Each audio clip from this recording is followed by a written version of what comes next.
What is up, YouTube? Welcome back to my channel. It's your boy D Dyson. And yeah, definitely told myself this is one of the movies that came out swinging. I really enjoyed this movie. I really must say this was a 10 out of 10. I wasn't expecting for it to be as good as it was. Let's get that out there clear, because I knew it would be good, because I told myself this is a movie that I definitely want to watch this year. This is on my list of movies I wanted to watch this year. And it knocked it all out the park. Like I told myself, this was a good movie from start to finish. You got to see Lakeith Stanfield and Daniel Kaluuya, and you just see their dynamics, because I kept telling myself, I was like, feeding into the hype. I remember when I reacted to this trailer, and I seen people in my comments say that they're giving these black roles to black British actors, are coming over and stealing a lot of jobs for us. And I'm just telling myself, I'm like, I mean, you got to look at it in terms of, is he right for the role? Is he going to embody this role and knock it out the park? And I'm seeing a lot of actors coming out, like Jonathan Majors. They're doing phenomenal work. They're coming up, and I'm seeing a lot more, and hopefully I want to see a lot more African-American actors really coming into their own, just like Lakeith Stanfield, because I told myself, a lot of people used to mess with me because I was getting the dude's name wrong, but I know this dude is a phenomenal actor. I say it every time. And this is one of those roles where he really embodied, because you tell this story of, as me just being an African-American, I'm young, and I knew about Fred Hampton, going to college. I went to a HBCU, so you know about Fred Hampton and the Black Panther Party. You know about Huey P. Newton, Bobby Seals. You know about, the evolution of the revolution, which is the Black Panthers, and in the 60s and 70s, or, late 60s. And the assassination. I mean, Jay-Z talks about it in his songs, like, I arrived the same night Fred Hampton died. Real, just multiply. And I was like, so you got it etched in your mind who Fred Hampton is. But this movie got to tell you what happened from that point of view, and versus, what really happened to him. So that's why I kept telling myself this was a phenomenal movie. Never knew. I mean, you understood that the Black Panther Party had FBI infiltrators all in their organization, but you didn't know how deep it was until you watched the movie. And that's prompts you and prones you to do a deeper dive into what happened, and deeper dive into looking at William O'Neal.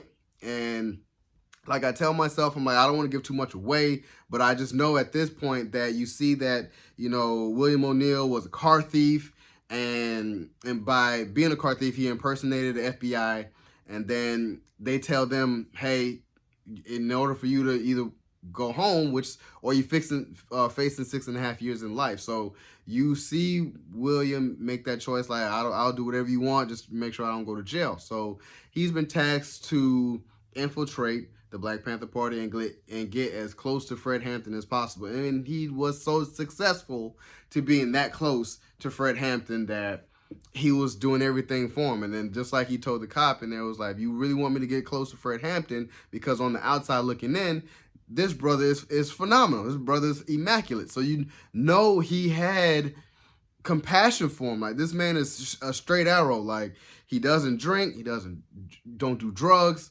He is so passionate about trying to liberate his people. So why are you so enamored with him when he's just, doing what he does? And then it's like, well, you get this perception of, oh my gosh, he's leading a militant party and they're going to cause all kinds of uprising, and he has to be stopped. He's trying to become a new Malcolm X, and people are listening to him, because when you hear Fred Hampton speak at 19, 20, 21 years old, this brother can speak.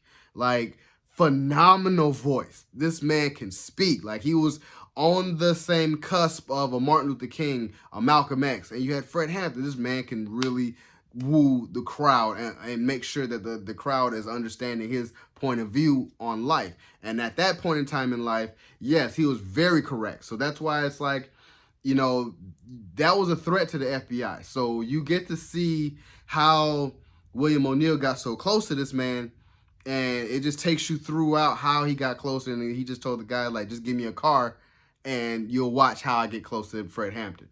And he did. He was very successful. He was basically saying he was Fred Hampton's driver, and then he got upgraded to, you know, being security on details. So it's like he's like the head of security of that chapter. And if he in that deep, he's in that deep. So that's why I tell myself, I'm like, it just, you see the conflict and William O'Neill, like, and then later on it was like, you know, we won. He went to jail, and then he kind of was like, yeah, he's about to go back to jail. We won. And FBI is like, no, he needs to be stopped because it's coming from J. Edgar Hoover, which we all know now is a prolific character or a prolific man that was deeply rooted in racism. Like a lot of things he tried to do purposely is to set back any other minority race, particularly blacks, sitting them back and trying to set them back as far as possible. And this was just one of his you know, his roots. Like, hey, look, you know, with Martin, with Malcolm, like they're trying to do an uprising. They're trying to come up.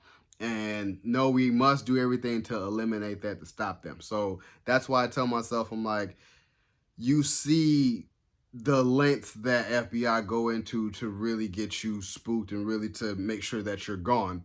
They had infiltrators, and even at the end, William O'Neill's looking at her like, what you don't need to, what you need the blueprints of his house for? Like, why you need to know exactly where he's at? And it just got deeper and diving. You just got to see how he planned everything. He still went through it, and then after you see all of it kind of going away, it's just, you want to understand that, dang, even at the end credits, like, dang, I did not know this dude, you know, did an interview in 1990. Like, the guy, you know, I guess he was in protective custody for a long time, did an interview, then the interview aired on PBS, and then he later committed suicide. And you just got to see, like, this dude wreaked carnage. Like, it's like, how could you sleep at night knowing that you've done this, you know? And that's why I said it takes a different type of person to be that way. Not just black and white, not even race, just the type of person you are to do something like this and be okay with it. You know, it's like, how could you sleep at night knowing that this happened? So that's why it just left a huge mark on me. And this, like I said, was a really, really great movie because of the performances of Lakeith Stanfield and Daniel Kaluuya. And that's why I tell myself this is really going to be top tier movie, top 5 movie, top 3 movie of the year. And it's only February. So that's why I really, really enjoyed this. Give it a 10 out of 10. I am here for it. So if you guys enjoyed my review of Judas and the Black Messiah, subscribe to my channel. Post a comment down below and let me know what you guys think of the movie. Did you guys like it? Did you guys really felt fulfilled watching this? Like, this is really a good movie. Let me know in the comments. It's your boy, D Dice. Peace.